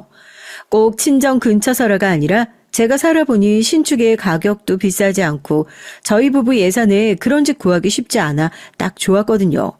그런데 시부모님은 노발대발이었습니다. 준석이 우리 집 장남이야. 누가 장남을 처가 근처로 보낸다니? 난 절대 허락 못하니까 무조건 우리 집으로 들어오든지 아니면 우리 집 근처에 구해. 어머니, 처가 근처라 꼭 그쪽으로 가는 건 아니에요. 그쪽의 위치도 좋고 예산에도 맞아서 여러 면에서 고려해보고 결정한 겁니다. 남편은 얼마나 답답한지 한숨까지 쉬더라고요. 전 속이 상해 잠자코 있었습니다. 그런데 그때였어요. 가만히 있으면 반응 갈 걸 시동생이 말도 안 되는 소리를 하더라고요. 형은 이왕 늦은 거 굳이 뭐하러 장가를 간다고 그래? 어차피 그 나이에 애도 안 생길 텐데 그냥 연애들이나 하지. 그 비싼 아파트를 뭐하러 사? 돈 아깝게. 정말 골이 아프다는 게 뭔지 알겠더라고요. 아무리 사회생활은 안 했어도 명색이 대학까지 나와 배웠다는 사람이 저런 멍청한 소리를 하는지 모르겠더라고요. 저희가 벌어서 집을 산다는데 마치 시동생 통장에 있던 돈이 나가는 것처럼 아까워하더라고요. 전 어이가 없어서 시동생을 쏘아봤습니다. 그런데도 시동생은 아랑곳하지 않고 멀쩡한 집 놔두고 왜 새 집 사냐고 투덜거리더라고요. 정말 가족이 되기도 전에 벌써 미운정이 드는 것만 같았죠. 거기다가 더 기가 막혔던 건 시부모님도 똑같다는 겁니다. 그럴 돈 있으면 나 여행이나 좀 보내달라니까. 내가 친구들하고 스페인 순례길 보내달라고 했을 땐 힘들다고 하더니만. 아버지, 허리 디스크 수술 받은 지 얼마 됐다고 순례길이에요. 당장은 안 되고 병원에서 오래 걸어도 된다고 하시면 보내드린다고 했잖아요. 이런 가관도 없었습니다. 이런 상황에 시아버지는 순례길 타령을 하시더라고요. 허리에 복대를 칭칭 감으시고요. 전 애써 말을 아꼈습니다. 제 성질대로 했다간 괜히 남편과 시부모님 사이까지 틀어질 것 같아서요. 아들이 장가를 간다는데 누구 하나 축하해주는 사람이 없고 다들 못 잡아먹어서 안달이더라고요. 남편은 듣다 참기 힘들었는지 그만 좀 하시라고 자기도 이제 40대 중반이라면서 알아서 하겠다고 소리를 지르고 자리를 일어났습니다. 정 끓어오르는 분노를 애써 참고 인사라도 드리고 돌아가려고 주방 안쪽으로 들어갔어요. 그런데 시어머니와 동서가 둘이 궁시렁거리고 있더라고요. 저 여자 분명히 아주버님 직업 보고 달려든 거라니까요. 그게 아니면 저 나이에 굳이 결혼을 왜 해요? 내 아들이지만 정말 이해가 안 된다니까. 지가 뭐가 못나서 정육점에서 고기나 자르는 나이 많은 여자랑 결혼을 하냐고. 도대체 뭐를 보고. 저도 처음 들었을 때 엄청 놀랐다니까요. 지금까지 장가 안 가고 계시길래 눈 엄청 높으신가 했더니만 40 된 아줌마가 뭐래요? 내가 나이는 좀 많아도 어디 가서 아줌마 소리를 아직 안 듣는데 예비 동서가 말을 좀 함부로 하네. 저도 웬만하면 그냥 모른 척 돌아가려고 했는데 도저히 화가 나서 그냥 못 가겠더라고요. 제가 주방 안까지 들어가고 나서야 화들짝 놀란 동선 애써 남편이 연애도 오래 안 했는데 너무 빠르게 결혼을 결정한 것 같아 걱정돼서 한 소리라고 둘러대더라고요. 걱정 마요. 동서 말대로 우리가 나이가 있는데 어머님 아버님께 예쁜 손주 하루라도 더 빨리 낳아드리려면 서둘러야죠. 어머, 그 나이에 자식까지 보시려고요? 저희 아주버님 나이가 40 중반이에요. 너무 욕심 많으신 거 아니에요? 맞아요. 내가 원래 욕심이 좀 많아요. 그래서 앞으로 우리 신랑 돈 관리도 내가 하기로 했어요. 신랑도 제가 하는 게 더 잘할 것 같다고 그러더라고요. 저 나름대로 일종의 선전포고였습니다. 이제 던 제 남편 등에 빨대 꽂지 말라는 경고를 포함해서요. 제 말에 시어머니와 동서의 눈이 동그래졌습니다. 사실 이건 저와 남편이 진작 상의한 내용이에요. 남편이 결혼까지 망설일 정도로 가족들을 버거워하고 힘들어하는 데는 경제적인 이유가 가장 크니까요.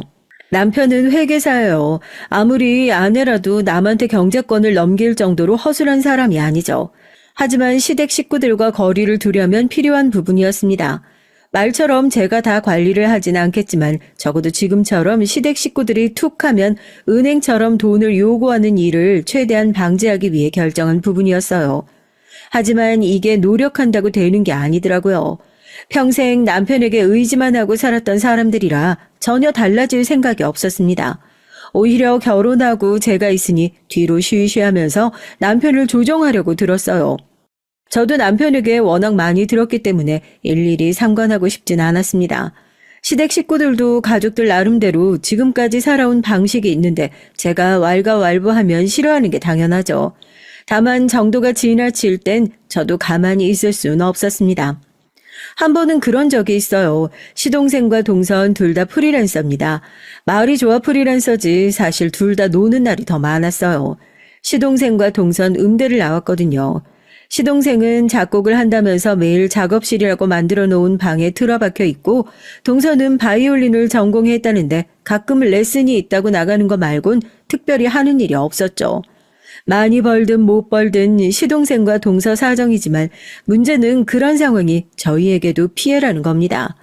둘 다 결혼하고 지금까지 내내 시댁에서 함께 사는데도 생활비 한 푼을 안 낸다네요.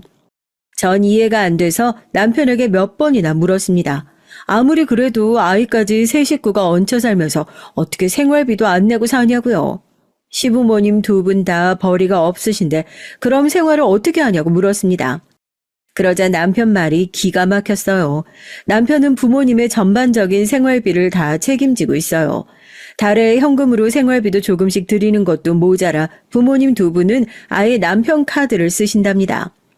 이제야 이해가 됐죠. 동서와 시동생이 돈 벌 생각을 왜 안 했는지 말이죠. 동서와 시동생은 철없던 시절에 결혼을 해야 아이를 낳고 지금까지 시부모님 신세를 지는 걸 당연하게 생각했어요. 먹는 것부터 입는 거 쓰는 거 몽땅 다 시부모님에게 얹혀서 생활한 겁니다. 결론은 남편 돈으로 5식구가 먹고 산 거였어요. 더 화가 나는 건 가족들의 씀씀이었습니다. 남편은 돈 아깝다고 10년이 넘은 차로 왕복 3시간씩 운전해가며 출퇴근을 해요. 그런데 그렇게 힘들게 번 돈으로 시아버지는 골프를 치시고 시어머니는 매년 해외여행을 가십니다. 그뿐만이 아니에요. 시동생과 동서은 시부모님을 졸라서 툭하면 백화점에 가서 쇼핑을 해대요. 명색이 음악하는 사람들이라 겉으로 보는 게 매우 중요하다면서요. 이제야 남편이 버는 거에 비해 모아놓은 돈이 왜 그렇게 없었는지 이해가 됐습니다. 결혼할 때 신혼집도 거의 다 제 돈으로 산 거나 다름없었거든요. 회계사가 아무리 잘 벌어도 지금까지 6식구를 책임졌으니 그럴만했어요. 저도 도저히 이해가 되질 않아 남편에게 억울하지도 않냐고 물었습니다.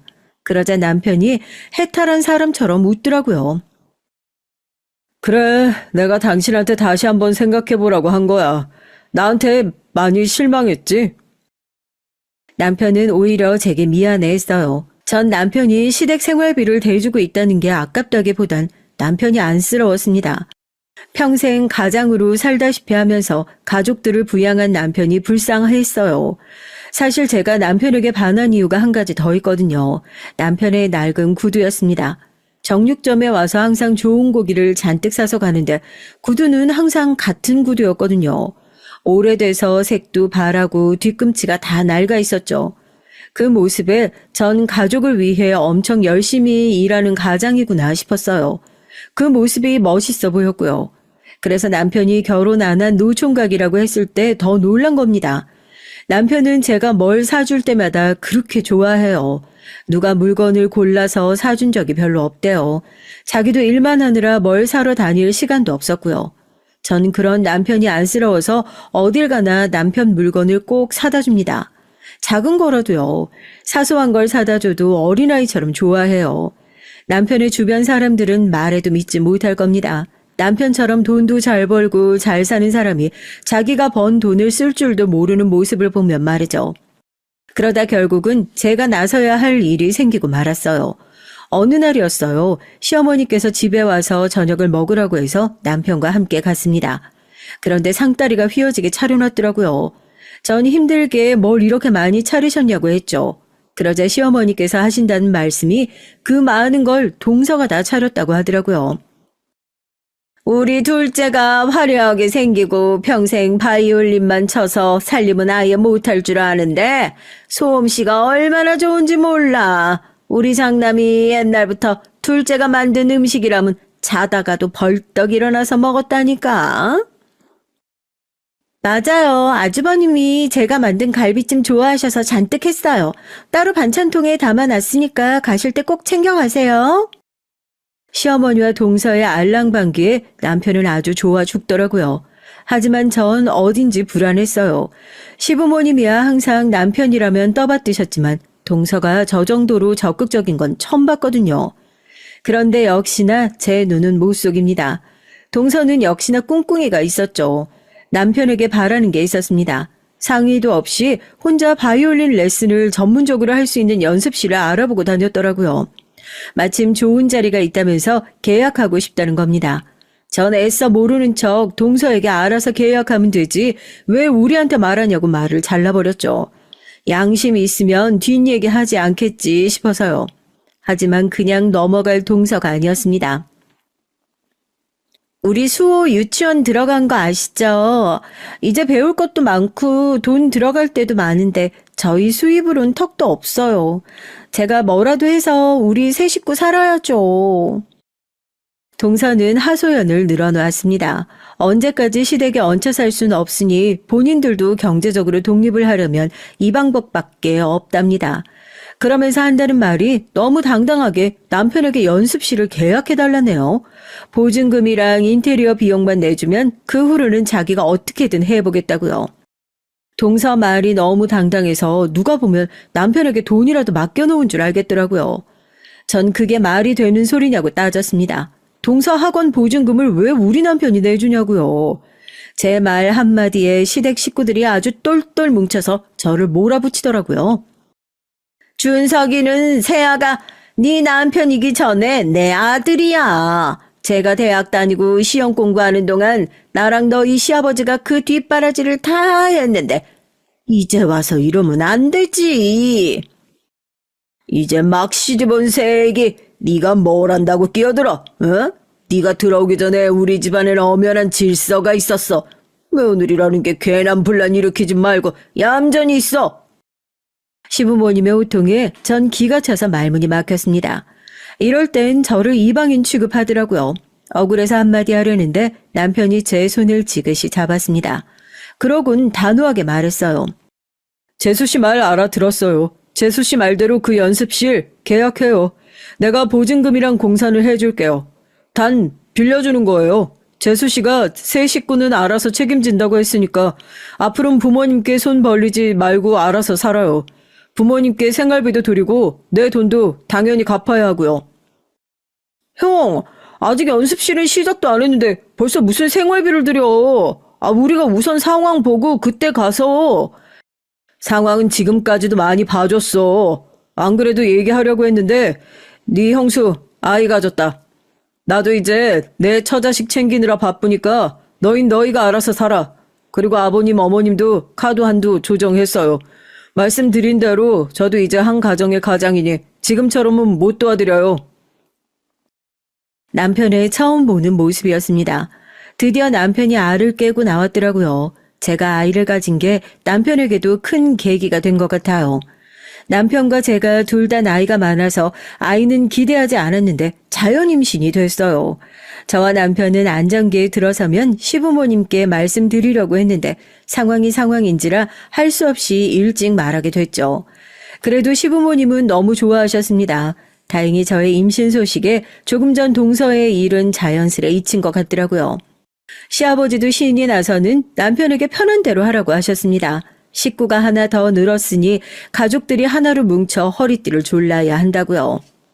둘째 너 우리 장남이 큰맘 먹고 도와주는 거니까 이번 일은 포기하지 말고 어떻게든 잘 해내. 그래서 나도 우리 둘째 아들한테 생활비 좀 받아보자.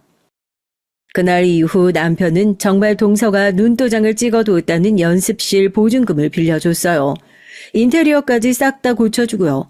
전 이게 잘한 건지 모르겠습니다. 남편이 빌려준 돈은 무조건 갚으라고 단호하게 말하긴 했지만 그게 언제가 될지 모르는 일이니까요. 솔직히 돈이야 갚든지 말든지 모르겠어요. 최소한 시부모님께 생활비라도 드렸으면 좋겠더라고요. 동서와 시동생이 그렇게라도 노력하면 남편이 한시름 놓을 것 같아서요. 저에게 미안해서 남편이 가족들 앞에서는 말을 단호하게 했지만 마음은 편할 리 없었습니다. 지금까지 평생 가장으로 산 사람이잖아요. 그게 가족들의 강요로만 이뤄진 일은 아닐 테니 마음이 불편하겠죠. 저도 그 마음을 잘 알아요. 남편도 시작은 항상 고생만 하는 가족들을 위해 조금이나마 편하게 살았으면 하는 마음으로 희생하고 헌신한 거였을 거예요. 그런데 언제부턴가 가족들은 받는 거에 익숙해졌겠죠. 친정도 시댁과 별반 다르지 않기 때문에 저도 열심히 정육점 일을 하는 겁니다. 동생이 좀 더 잘 나간다고 해서 거기에만 기대고 싶지 않았거든요. 그런데 세상은 참 제 맘 같지 않아요. 저희 시댁은 조용할 날이 없었습니다. 저희 아들이 3돌 정도 지났을 때 일이에요. 명절날 오랜만에 가족들이 다 모였는데 얘기를 하다 보니 내년에 동선의 아들이 초등학교를 간단 말이 나왔어요. 전 깜짝 놀랐죠. 제가 결혼할 당시에 저희 아들만 했던 조카가 벌써 학교에 간다고 하니까 신기하더라고요. 전 큰엄마가 가방이랑 입학식 때 입을 옷을 사주겠다고 조카와 손가락을 걸고 약속했습니다. 그런데 그때 시동생이 또 분위기를 깨는 소리를 하더군요. 애가 벌써 학교 가는데 아직도 방이 없어. 엄마 아빠랑 한 방 쓰고 있으니 내 새끼가 불쌍하기도 하지. 시동생은 시아버지 남편과 함께 막걸리 한 병을 나눠 마시더니만 벌써 취한 건지 이상한 소리를 중얼거리더라고요. 곧바로 동서도 한마디 더 붙이고요.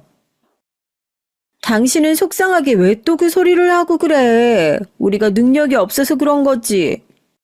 그 시커먼 속을 모를 리 없는 전 콧방귀도 끼지 않았습니다. 전 그런 동서와 시동생이 너무 얄미워서 말을 돌려버렸죠. 요즘 바이올린 연습실은 잘 돼? 계약하고 인테리어 할 때까지만 해도 연습실만 차리면 아파트라도 하나 살 것처럼 굴더니만 영 소식이 없네? 연습실만 잘 되면 빌려준 돈도 갚고 시부모님께 생활비도 드린다더니만 아직도 저희 돈도 생활비도 도통 소식이 없더라고요. 빌린 돈도 못 갚고 시부모님께 생활비도 못 주면서 어디서 아들방 타령인지 기가 막혔습니다. 제 말이 거슬렸는지 동서 표정이 확 바뀌더니 정색을 하더라고요. 이 동네 구린 거 형님도 잘 아시잖아요. 집값도 싸고 사람들 수준이 낮으니까 바이올린 배우겠다는 사람이 도통 없어요. 매달 월세 내느라 아주 죽겠다니까요. 동선 매일 같은 소리였습니다. 월세 내느라 힘들어 죽겠다는 소리를 몇 년째 듣는지 모르겠어요. 시동생도 마찬가지였고요. 애 하나 키우는데 돈이 얼마나 들어가는지 나가서 막노동이라도 뛰어야 하나 고민이라고 하더라고요. 심각한 얼굴을 하고서요. 제가 보기엔 다 연기인 것 같았는데 역시나 착한 남편 눈엔 다르게 보였나 봐요. 동서와 시동생의 하소연을 잠자코 듣고 있던 남편은 시동생이 안쓰러운지 나름 고민을 해서 해결책을 찾아주려고 노력하더라고요. 시댁에 원래 남편이 쓰던 방이 있어요. 큰 방은 아니지만 침대와 책상, 옷장이 들어갈 정도 크기예요. 가끔 저희 부부가 시댁에 가면 쓰는 방인데 남편은 그 방을 조카방으로 쓰라고 하더라고요. 침대랑 책상도 입학 선물로 새로 사다 주겠다고요. 전 답답한 남편의 행동에 절로 한숨이 나왔지만 그러려니 했습니다. 사실 결혼해서 나온 지도 오래됐는데 빈방을 그대로 둔 게 저도 생각이 짧았다는 생각이 들기도 했고요. 그런데 동서와 시동생 생각은 그게 아니었어요. 저희가 방을 내주겠다는데도 시큰둥하더니만 갑자기 방에서 웬 봉투를 들고 나오더라고요. 얘기가 나온 김에 좀 들어보랍니다. 전 또 무슨 소리를 하려고 저러나 싶어 의심의 눈초리로 시동생을 바라봤죠. 그런데 시동생이 꺼낸 봉투 안에는 웬 아파트 입주 홍보 전단지가 들어있었습니다. 형, 우리 이 집에서 벌써 10년 가까이 산 거 알지? 이사 올 때도 20년이 넘은 집이라고 했는데 낡아도 너무 낡았어. 내가 이 집 시세 물어봤더니 요즘 오래된 주택 개조해서 살려는 사람들이 많아서 우리가 살 때보다 좀 올랐더라고. 이 김에 이 집 팔고 여기 새로 짓는 아파트로 들어가는 게 어때? 아주머님, 저희가 먼저 가서 싹 둘러보고 왔는데요. 집이 진짜 잘 빠졌더라고요. 40평대에다가 방이 5개나 있어서 우리한테 딱이에요. 그리고 근처에 병원도 있고 공원도 있어서 어머님 아버님한테도 너무 좋을 것 같고요. 그럼 그렇지 왜 갑자기 조카방 얘기를 꺼내나 했습니다. 바이올린 연습장만 구해주면 집을 사서 나간다는 둥 하더니만 결국은 또 남편 도움을 받겠다는 심산이었어요. 전 듣다가 아무래도 가만히 있으면 안 될 것 같아 나서서 한 소리를 했습니다. 여기 나도 아는 동네인데 공사한 업체가 부실 공사로 기사 터져서 급하게 싸게 내놓는 거야. 여기도 기사 터진 집이랑 같은 시기에 지어진 거라 안심할 수가 없어. 그런 데를 지금 사는 건 좀 아니지. 대학도 안 나온 형수님이 뭘 안다고 하세요? 이 집은 달라요. 설마 제가 그런 것도 안 알아보고 형한테 얘기하겠어요? 시동생은 눈을 부라리며 제게 나서지 말라고 했습니다. 전 기가 막혀서 말문이 턱하고 막히더군요. 아무리 개념이 없어도 그렇지 식구들 다 있는 앞에서 절 무시하다니요. 그런데 그때였습니다. 남편이 무섭게 눈을 뜨며 시동생에게 소리를 버럭 질렀어요. 윤석이 너 감히 형수한테 무슨 말버릇이야? 네가 잊어보니까 내가 만만하구나. 그러니까 내 앞에서 그딴 소리를 함부로 짓거리지. 아, 형, 그게 아니고, 난 이제 부모님 연세도 있으시니까 걱정이 돼서 알아본 거지. 이왕 같은 돈이면, 우리 다 같이 좋은 집에 가서 사는 게 낫잖아. 웃기고 있네. 이 집이 왜 우리 집이야? 내 집이지. 낡고 오래돼서 위험하다고? 누가 너더러 이 집에서 10년이나 살래? 지금이라도 이 집 싫으면 너랑 재수씨 집 구해서 나가면 될 일이지. 어디서 멋대로 집을 팔기는 뭘 팔아? 내가 지금까지 너한테 이런 취급이나 받으려고 네 뒤치다거리 실컷 한 줄 알아? 너 당장 형수한테 사과 안 해? 언제나 허허실실 사람 좋게 웃기만 하던 사람이 소리를 지르며 화를 내니 집안은 삽시간에 조용해졌습니다. 어이구, 둘째, 너 형한테 한 소리 들을 줄 알았다. 어디 형수한테 버럭버럭 소리를 질러? 아버지, 갑자기 왜 그래? 얼마 전까지만 해도 아버지도 이 집 오래돼서 싫다고 이사 가고 싶다면서. 시동생의 울부짖음에도 시부모님은 더는 할 말이 없다는 듯 혀를 차며 방에 들어가 버리셨어요. 남편은 시동생에게 저더러 사과하라고 한 번 더 시켰습니다. 시동생은 결국 저에게 자기가 실수했다고 인정하더라고요. 현재 시부모님과 시동생 부부가 살고 있긴 하지만 이 오래된 주택은 엄연히 남편 명의의 집이에요. 부모님이 전사만 전전하시는 게 안타까워 남편이 돈 벌자마자 힘들게 산 집입니다. 그런 집을 자기들 이익에 이용하려는 동서와 시동생이 얄미운 정도가 아니라 이젠 소름이 끼쳤죠. 그날은 다행히 시부모님이 말려주셔서 그 정도로 일단락 됐습니다. 어쨌든 지금은 집주인인 남편이 팔 생각이 없으니 동서나 시동생도 다시는 말을 꺼내지 않겠지 싶었어요. 얼마 뒤 조카와 한 약속이 있으니 책가방이라도 하나 사주려고 데리고 백화점에 갔어요. 그런데 아직도 시동생이랑 동서 얼굴이 뾰루퉁 하더라고요. 전 기껏 자기 새끼 선물 사주겠다고 멀리까지 데리고 나왔는데 왜 또 저러나 싶었죠. 전 애써 모르는 척하고 조카에게 마음에 드는 걸로 고르라고 했습니다. 그런데 여기저기 매장을 데리고 다니는데도 평소 같으면 자기가 더 나서서 고를 동서가 시큰둥하더라고요. 전 애써 참고 다가가서 물었습니다. 왜 가방 안 고르냐? 가방 필요 없냐고요. 그러자 동서가 팔짱을 끼더니 한다는 말이 역시 동서다웠어요. 가방 그거 얼마나 한다고 온 식구들을 다 나오라고 해요? 그냥 대충 돈이나 좀 보내면 되지. 와, 사람 본성이라는 게 무섭더라고요. 자기들한테 필요하면 아주 알랑방귀를 끼더니만 원하는 대로 해주지 않으니 싹 변해 있었습니다. 자기 아들이 보는 앞에서도 말이죠. 형이 형수 앞에서 예의 바르게 하라고 해서 지금까지 참고 있었는데 더는 안 되겠네요. 사실 저희 책가방 필요 없어요. 장모님이 가방 사라고 이미 용돈 주셨거든요. 시동생은 잔뜩 꼬인 말투로 얘기를 했습니다. 저와 남편은 그럼 진작 말을 하지. 어쨌든 여기까지 왔으니 옷이라도 한 벌 사주겠다고 했습니다. 그런데도 시동생은 여전히 꼬여 있었죠. 참, 우리 이사 나가기로 했어. 우리가 아무래도 안쓰러웠는지 처가댁에서 좀 도와주시겠다네. 형 좋겠다. 지금까지 내 뒤치다거리 하느라 귀찮았을 텐데 내가 알아서 꺼져주니까 속이 다 시원하겠네. 남편은 무슨 그런 소리를 하냐고 한 소리 하려고 하더군요. 제가 옆에서 말렸어요. 안 그래도 저번 일로 형제끼리 서로 감정이 상해있는데 시동생과 동서가 시댁을 나가는 마당에 서로 얼굴 붉혀봐야 좋을 거 없을 것 같아서요.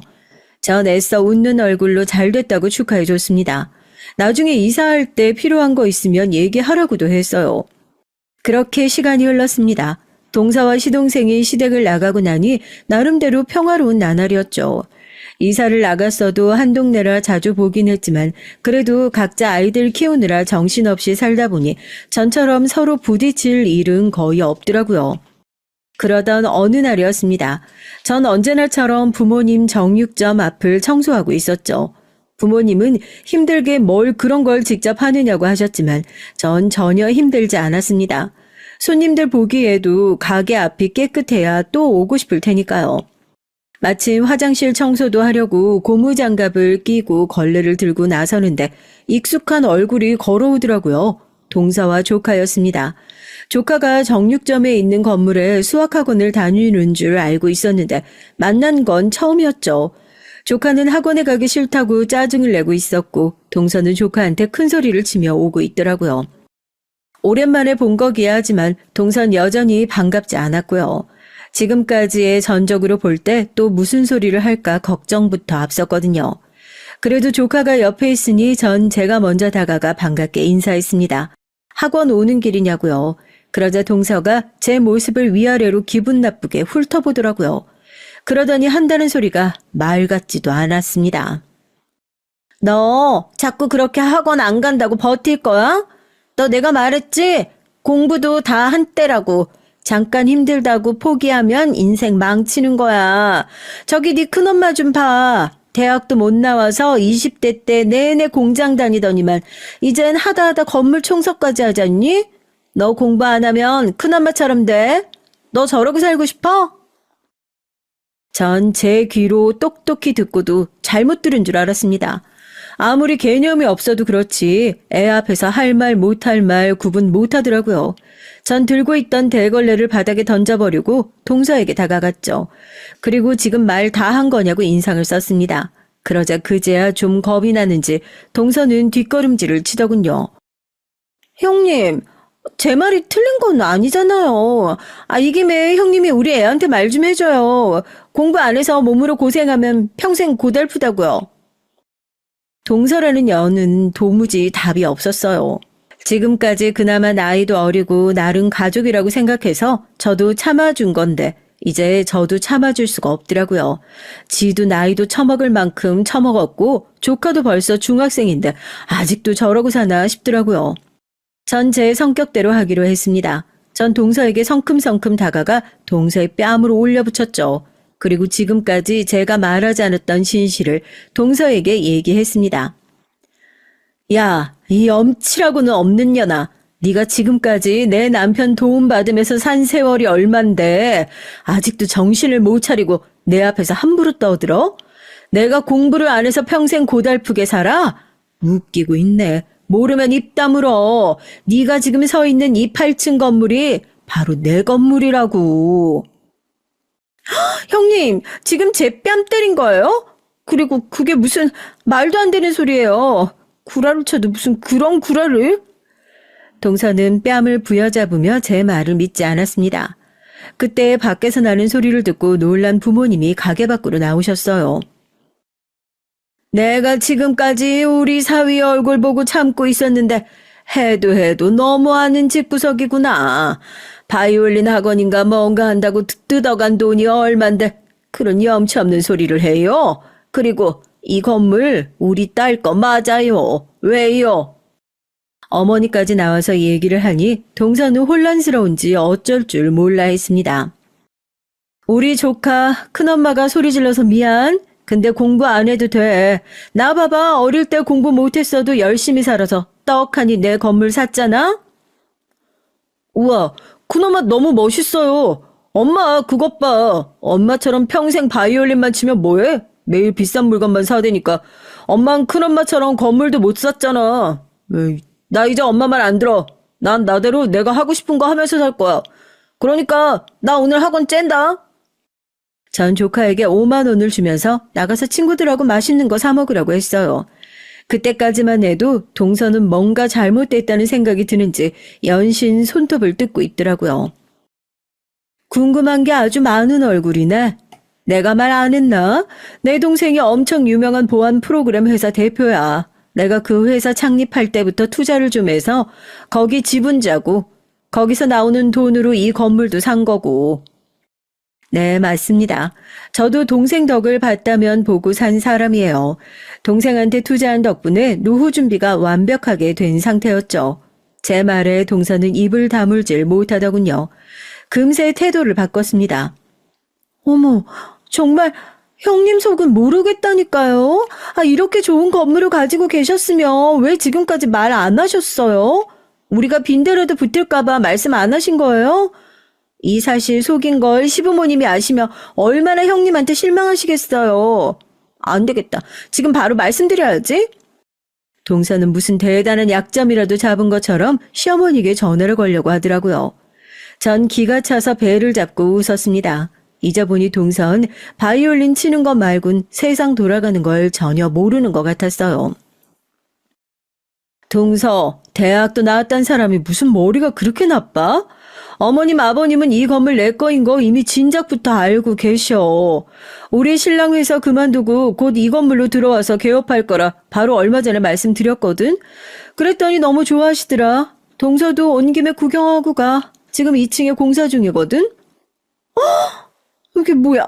형님이랑 아주버님이 우리한테 어떻게 이럴 수가 있어요? 형님, 그럼 나도 여기 건물에 자리 하나만 줘요. 제가 레슨 열심히 해서 자리 잡으면 그땐 월세 낼게요. 이렇게 좋은 형님 건물이 있는데 제가 왜 남의 건물에 세를 내요? 너무 아깝잖아요. 그렇죠? 웃기고 있네. 내가 동서 이럴 줄 알고 말 안 한 거야. 난 내 남편이랑 달라. 계산을 확실히 하는 사람이고 내 건물 들어오고 싶으면 정당하게 보증금 내고 들어와. 거지같이 빌붙으려고 하지 말고. 근데 그게 가능하겠어? 듣자하니 동서 지금 있는 연습실 월세도 못 내서 보증금 다 까였다며? 그래서 우리 돈이나 갚겠어? 전 제 할 말만 하고 가게로 들어가려고 몸을 돌렸습니다. 그런데 그때 동서는 제 바지가랑이를 잡고 늘어졌어요. 이래저래 다급하겠죠. 지금까지 제 남편을 은행처럼 드나들며 돈만 빼갔지 갚은 적은 한 번도 없었거든요. 전 이젠 상황이 달라졌으니 무조건 다 갚으라고 했습니다. 이젠 시부모님도 더는 동서 편이 아니니까요. 동서는 울고불고 난리를 쳤지만 전 매몰차게 돌아섰습니다. 장사해야 되니까요. 그날 이후 어떻게 됐냐고요? 여우 같은 동서는 제 건물의 존재를 알자마자 망한 레슨 학원을 정리했어요. 그 후에 제 건물에 다시 시작해 보겠다고 몇 번 말했지만 전 싹 무시해버렸고요. 보증금 안 가져오면 절대 안 받아준다고 했죠. 동서는 더는 제 앞에서 찍소리 못해요. 제가 눈만 마주치면 돈 언제 갚을 거냐고 물어보거든요. 저도 이렇게까지 하고 싶진 않았지만 동서와 시동생을 위해서 남편처럼 무르게 구는 건 좋은 방법이 아닌 것 같아요. 군말 없이 챙겨주고 도와주면 뭐래요? 고마운 줄 모르고 사람을 무시하기까지 하는데요. 전 이번 기회에 아주 동서를 참교육해서 사람 좀 만들어 볼랍니다. 현명한 유부 선배님들 동서를 참교육할 만한 방법이 있으시면 댓글로 남겨주세요. 참고하도록 하겠습니다. 저희 긴긴 얘기 들어주셔서 감사합니다.